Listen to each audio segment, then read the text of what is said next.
Welcome in everybody. This is week 6 of the SFA weekly roundup. I want to say happy holidays and happy new year to everyone, and thank you guys for supporting the channel, watching the streams, participating in the Discord. Here's to another full year of SFA content. So let's get into week 6. This might have been our first week of the season that had a little bit of normalcy. Syracuse continues to trend in the right direction the last couple of years. They're up to 4-1. ECU, my team, we got a convincing victory over Rutgers. The first time this season I really felt like we were living up to the hype. And Arizona pulled out a big upset on game day. Iowa State, their offense just didn't show up. Kiko Alonso kind of looked really bad the entire game. A lot of bad turnovers, and they didn't figure it out until it was way too late in the game, and then they had some costly fourth downs and interceptions. Feel free to go back to the highlight video. It's about 4 minutes long, and it will show you everything you need to know from this game. But Arizona got a huge win. Speaking of huge wins, Tennessee continues on their path of dominance over probably the country's hardest schedule, winning by 2 scores over Georgia. So this is a huge win for them. Arizona State continues to have Washington's number as they get another win, this time by 3. It wasn't as close as you'd think, as Washington did get a late touchdown. Buffalo finally, dare I say, put it together. Their dominant MAC win. Antoine Randall finally popped off. Barney Fish had another pick 6 2 weeks in a row. Is Buffalo, despite being 0-3 to start the year, are they potentially MAC contenders? We shall see. Michigan State once again got it done. McBurnfinger last week was our Heisman favorite. He got 2 more touchdowns this week, so we will see if he keeps that ranking. Georgia Southern got a win over Southern Miss. Coco and B-Dog are kind of rivals, as Coco sabotaged his recruiting budget, and then Southern Miss has kind of been dogging Georgia Southern all season.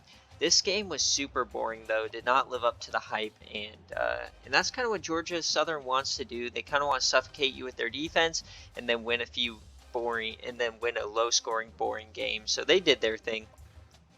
Speaking of not boring games, Minnesota survived against Iowa here, 44-35. No defense in sight. Surprisingly, Iowa has an offense this year, but they did not get it done. ULM, who had a big upset victory earlier in the season over Minnesota, does not do it here. UTSA comes back. Penn State comes off the bye with a nice win over Purdue as we get into conference play. Air Force takes out Navy. In the battle of the former powerhouses in the SFA, Oklahoma takes out Texas. Red River Rivalry, which is an SEC matchup at this point. Toledo, they take out Boise State. Mississippi State barely beats Tulsa. Duke almost went back-to-back with massive upsets, but Clemson does survive. Took some late touchdowns. Florida Atlantic stays strong. FIU 5-0, watch out for them. And Oregon upset USC after their upset of California, so kind of the circle of suck happening right now in the Pac-12. Houston keeps popping off. San Diego State with a surprisingly dominant defensive victory, probably the first defensive victory we've ever seen from this team. So that one was a shock on game day. Surprisingly, we had Michigan and TCU play in the same week as the semifinal matchup of real life. This one didn't go as well for TCU. This is probably the game of the week. Everyone thought I was nuts for the line I set on Northwestern, but Northwestern took them to double overtime. They actually looked like the better team for a lot of the game, and they tied it up late, sent it to overtime. They actually had a chance to win it in the fourth quarter, but they just couldn't do it. Ohio State survived, but as you see by their ranking, they did fall a little bit despite the loss. Boston College continues a great bounce-back year, just popping off in every facet. This time beating Pittsburgh. Miami destroyed UNC. Another big upset. A&M over Alabama. This one was a crazy game at the end. Bama tried to come back. They couldn't do it at the end, just too far down. Chad Barber loses to Charlotte. Lol. Nebraska with a big win over Kansas State. Ole Miss continues. Wyoming gets shut out. Western Michigan is now 4-0 after only winning one game last season. And then I want to talk about BYU because they put up 66 points this week. Cobbleberry, SFA player, he had 1, 2, 3, 4, 5 touchdown receptions. We didn't talk about this at all, but they had, looks like 700 total yards of offense. And let's just look at these stats. Blake Bortles is playing because Wolf is injured for a few weeks. So Blake Bortles popped off, right? Lots of SFA players. Michael Thomas and DeAnthony Thomas both have amazing games.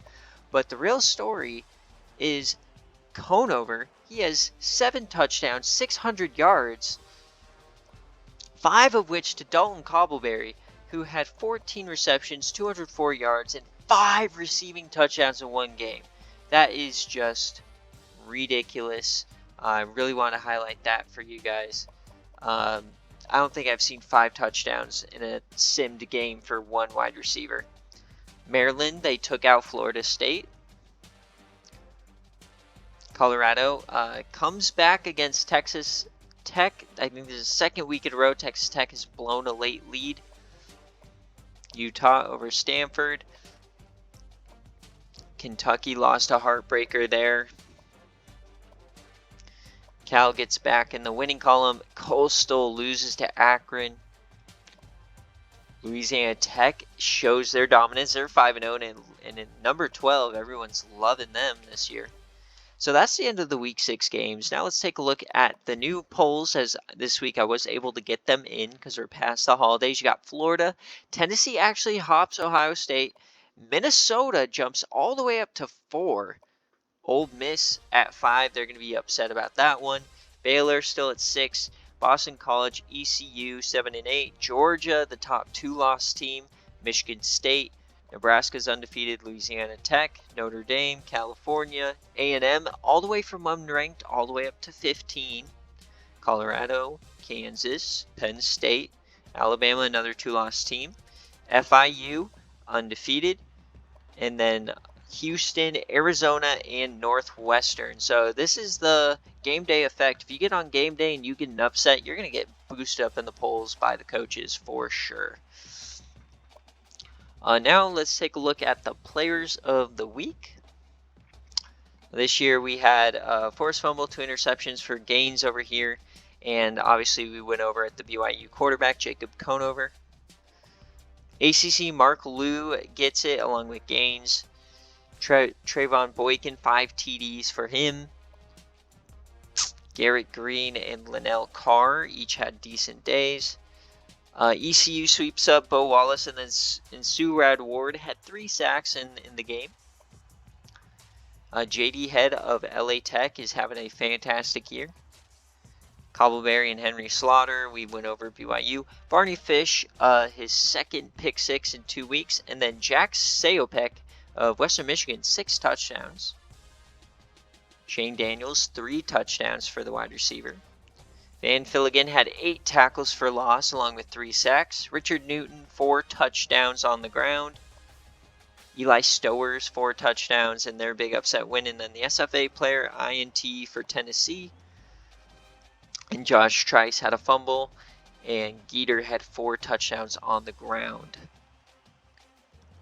Now we're going to take a look at the stat leaders. You guys know kind of my formula for these videos. Conover takes the lead over Braxton Miller, who drops down to 4th after getting beaten. Milner and Lewishire go up to 2 and 3, and Carter is there in 5th place.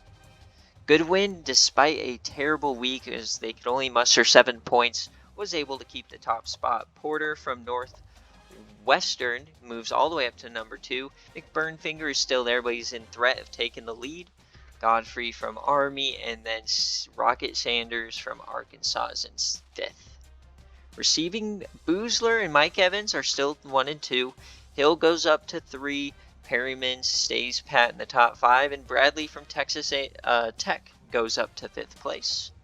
Tackle leaders, these are all SFA teams. 2 for Southern Miss, Tennessee, Arizona State, and Ole Miss. Sack-wise, you see Surad War there. He has 2 3-sack games.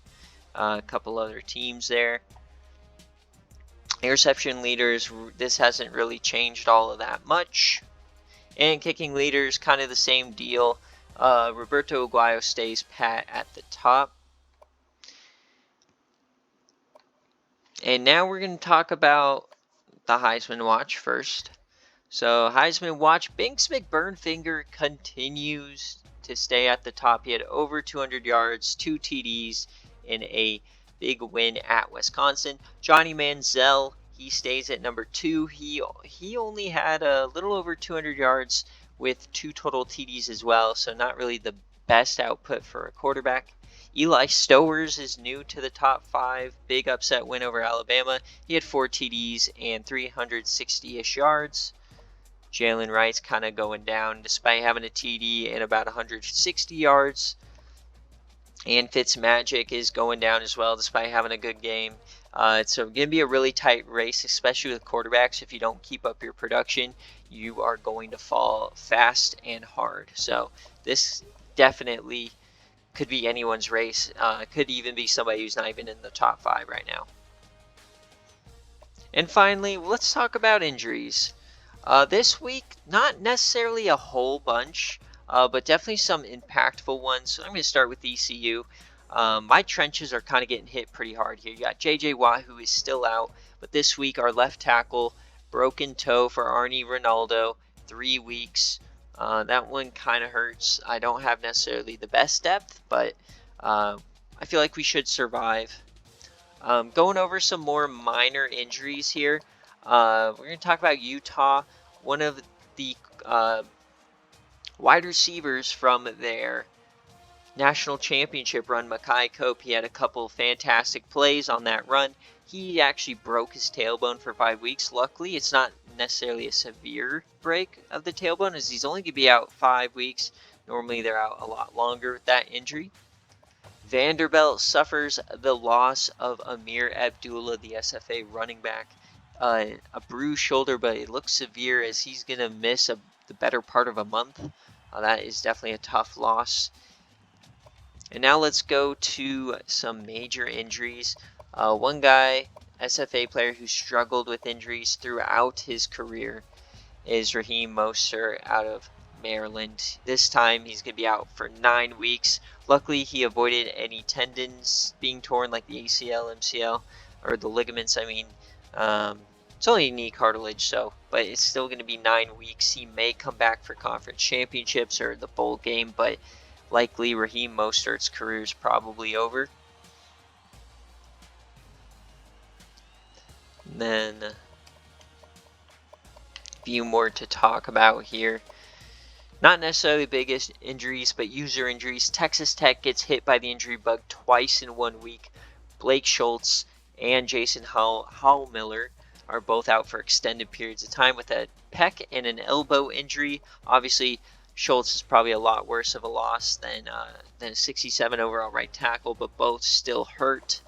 And speaking of injuries that hurt, the starting defensive tackle for Western Michigan has a foot fracture, Logan Wilson, and he's going to miss 6 weeks. Not necessarily really any production so far this year, but I mean, you're 4-0.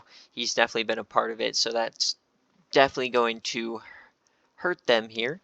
And that's kind of it for week 6. Like I said, a pretty, I mean, not really a chalk week, but not as crazy as we've been seeing. Here's going to be an update for the home field advantage. Texas still hasn't gotten a win at home. Virginia Tech, Vandy, and Utah State. Then you got UCLA, UAB, UNC, and App State. These are all home losses in a row. Just absolutely shit schools. And then here are the best. You got Ohio State, Miami U, Tennessee, Fresno State, Ole Miss, FAU, MTSU, and ECU. And then Northwestern all in the top 10. Most of these teams are ranked. If they're not ranked, they do have good records. Obviously, winning at home is the most important thing in college football. because winning on the road is incredibly hard. But yeah, so that's all I have for you guys this week. Let me know in the comments if you'd like me to include anything else in these videos that I haven't been. I want to make these as worthwhile to watch as possible. Once again, thank you guys for watching, and I'll see you in week 7.